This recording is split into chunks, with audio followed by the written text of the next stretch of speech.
Ողջույն բոլորին, այս տեսանյութում փետրվարի 5-ի լուսնային օրացույցն է։ Մինչև ժամը 23:07 դեռ կլինի լուսնային 18-րդ օրը։ Սկսված 23:07-ից մինչև փետրվարի 6-ը, այսինքն 5-ի գիշեր լույս 6, ժամը 00:27 կլինի արդեն լուսնային 19-րդ օրը։ Այսօր լուսինը կանգնած դիրք ունի ժամը 11:49-ից մինչև 13:32 Փետրվարի 5-ին լուսինը գտնվում է կշեռք նշանում, երիկամները, միզածորանը, միզապարկը, երակները, մաշկը, ենթաստամոքսային գեղձը, ինսուլինի և գլյուկագոնի մակարդակները։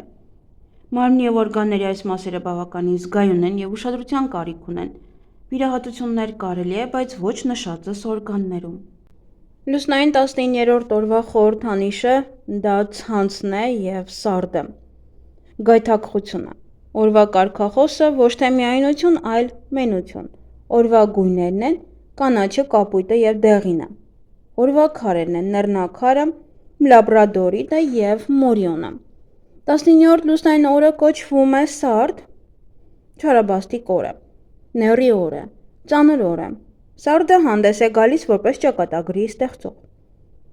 Լուսնային 19-րդ օրը համարվում է պասիվ, դժբախտ օր, սև մոգերի գործողությունների օր։ Հեշտ է ընկնել չար մարդկանց ազդեցության տակ։ Ընտանիքի, ընկերների հետ շփումը պետք է լինի առանց շահի, հակառակ դեպքում կարող է աղիների հետ կապված խնդիրներ առաջանան։ Փորձեք զսպել ձեր զգացմունքները։ Օրը փոխվելու հնարավորություն է տալիս։ Կարոտն ու հուսահատության զգացումը ավելի շատ կլինի, քան առաջ։ Լուրջ սխալներ կարող եք թույլ տալ։ Այսօր ավելի լավ է քիչ շփվել մարդկանց հետ, չպետք է որևէ նոր գործ սկսել, չպետք է փորձեք կարգավորել գործերը։ Միայն ավելի կբարդացնեք դրանք։ Կարող են տարբեր խնդիրներ, տհաճ իրադարձություններ առաջանալ։ Փորձեք զսպել ձեր հույզերը, խուսափեք զայրույթից, գրգռվածությունից, ինչ-որ մեկին ուղղված կոպիտ խոսքերից։ Եթե այսօրը սկսեք կոնֆլիկտներով, ապա դա շատ երկարատև կլինի։ Նաև պետք է վերանայեք ձեր անցյալը և ապաշխարեք ձեր մեղքերի համար։ Ազնիվ եղեք ինքներդ ձեզ հետ, մի ընկեք ինքնախաբեության ցանցի մեջ, մտածեք ձեր ամեն քայլի մասին։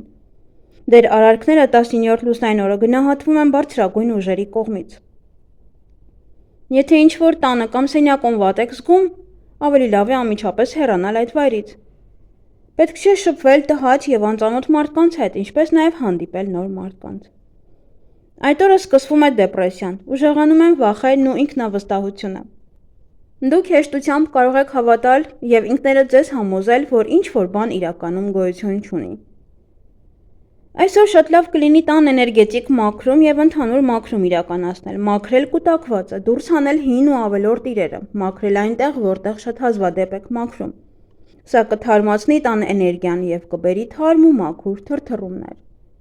19-րդ լուսնային օրերի հիվանդությունները համարվում են ոչ թե կյանքին սպառնացող, այլ բավականին երկար ու դանդաղ ընթացող։ Մի չարաշահեք հաբերը։ 19-րդ լուսնային օրը խոցելի են կույր աղիքը, ուղիղ աղիքը, հաստ աղիքը, չի թույլատրվում այս օրգաններում այսօր վիրահատություններ կատարել։ Եթե այսօրը տեղի ունենում կույր աղիքի բորբոքում կամ փորկապություն, ապա դա ցույց է տալիս, որ դուք ձեր հոգում շատ բացասական և վնասակար մտքեր եք կրում։ Հղիություն և բեղմնավորում։ Այսօրը բեղմնավորված երեխան կարող է օժտված լինել անսովոր էքստրասենսորային ունակություններով։ 19-րդ լուսնային օրը ծնվում են բարոյական, բարձր որակներ ունեցող մարդիկ, անշահախնդիր, բարի, համեստ, լույս աշխարհ բերող։ Բայց եթե երեխան գնում է սխալ ճանապարհով, ապա նա կարող է դառնալ շողոքորթ, նենգ գայթակղիչ, պարտվող կամ չճանաչված միայնակ ստեղծագործող։ Այդպիսի մարդիկ հաճախ դառնում են հարբեցողներ։ Այսօր ծնված մարդը շատ հարցերում կգնա անձնազոհության։ Նա բարի, մաքուր հոգի ունեցող, համեստ, անգնահատելի, հոգևոր որակներ ունեցող մարդ է։ Բայց միևնույն ժամանակ նա կարող է լինել խորամանկ, դավաճան, հաճախ հակված ալկոհոլի։ 19-րդ լուսնային օրը ծնված մարդը փշոտ ճանապարհ է անցնելու։ Նրանք պետք է պատվով անցնեն այդ փորձությունների միջով։ Այսօրը նաև լի է թունավորումների վտանգով, ստուգեք այն, ինչ ուտում եք։ Սանրվածք։ Անցանկալի է կտրել ձեր մազերը, կարող են առաջանալ հիվանդություններ, կարող է բացասաբար ազդել ձեր առողջության վրա։ Կսկսվի միգրեն, աչքերի խնդիրներ կարող են առաջանալ, կցավեն հոդերը և ոսկորները։ Մազերի ներկում։ Եթե ներկեք ձեր մազերը, ապա դա միայն հաջողություն կբերի ավելի շատ բիզնեսում։ Եթե այսօրը պայմանավորված եք և ունեք կարևոր հանդիպում, ներկեք դրա դիմաց գոնե մի փոքր թել, սա կօգնի ձեզ լուծել բոլոր հարցերը։ Բիզնես և աշխատանք։ Ուղևորությունները խորտ չեն տրվում։ Չի կարելի պարտք վերցնել և այսօր պարտքը վերադարձնել։ Շատ զգույշ եղեք, եթե այսօրը ձեզ բիզնես առաջարկ անեն։ Անձնական կյանք, անցանկալի ամուսնանալ, պայմանագրեր կնքել, նոր բիզնես սկսել։ Բացարձակապես անպատշաճ օր է նոր ծանոթությունների ու մտերմության համար։ Այսօրը կնքված ամուսնությունն ամենից հաճախ զարգանում է այնպես, որ ամուսիններից մեկն ամբողջովին կախված է մյուսից և ապրում է այն զգացումով, որ ինքը բանտում է։ Արդյունքում ոմանք ամբողջովին կորցնում են իրենց որպես անձ, վերածվելով կողակցին սպասարկող մեքենայի, իսկ մյուսների համար ամուսնությունը դառնում է մարտի դաշտ։ Էզոտերիզմ։ Եթե այսօր պարտք վերցնեք, ապա չեք կարողանա վերադարձնել և դրանք ավելի շատ կավելացնեք։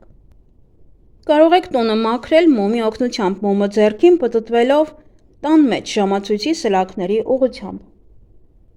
Այսօրվա երազները մի քանի նշանակություն ունեն։ Հնարավոր է նաև կատարվեն, հնարավոր է նաև դատարկ են կախված ձեր մտքերից, թե ինչ եք մտածեք քնելուց առաջ, երբեմն էլ մարգարեական։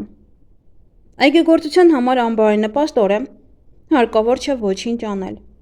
19-րդ լուսնային օրվա հավելյալ քարերն են լաբրադորիտը,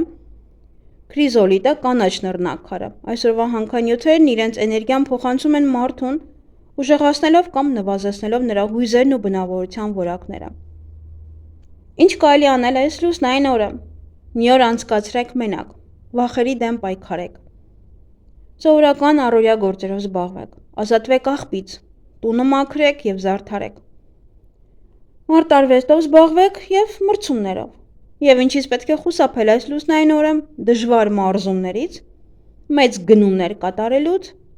մեծ գումարների վատնումից, կարևոր հարցեր լուծելուց ինչպես աշխատավայրում, այնպես էլ տանը, և հաղորդակցություն շփում հատկապես անծանոթների հետ։ 19-րդ լուսնային օրը բարենպաստ է երեխայի ծնունդը, այսինքն ծննդաբերությունը շատ լավ կընթանա, խալերի հեռացում, դեմքի մաքրում, բացել խանութ, ֆինանսական գործարքներ կնքել, անշարժ գույք ձեռք բերել, նոր տուն գնել և իհարկե շենք և առանձնատուն, մեքենա ձեռք բերել, տեղափոխել և բնակարանամուտ, բայց իհարկե բնականը մաքրելուց հետո, դեպիլյացիա և մազահեռացում, հոնքերի և թարթիչների ուղղում, սա փրվելու համար է շատ լավ։ Իսկ այգեգործության համար այստեղ շատ բաներ չունենք, սխտոր հավաքել, մարինացնել կաղամբը հավաքել, կաղամբի սածինների համար է լավ, մարինացնել վարունգը, գազեր տնկել, պաշտպանել, բանջարեղենը թութու դնել, այսքանն է բարենպաստ։ Այսքանը սիրելիներս, ձեզ հաճելի օր եմ մաղթում։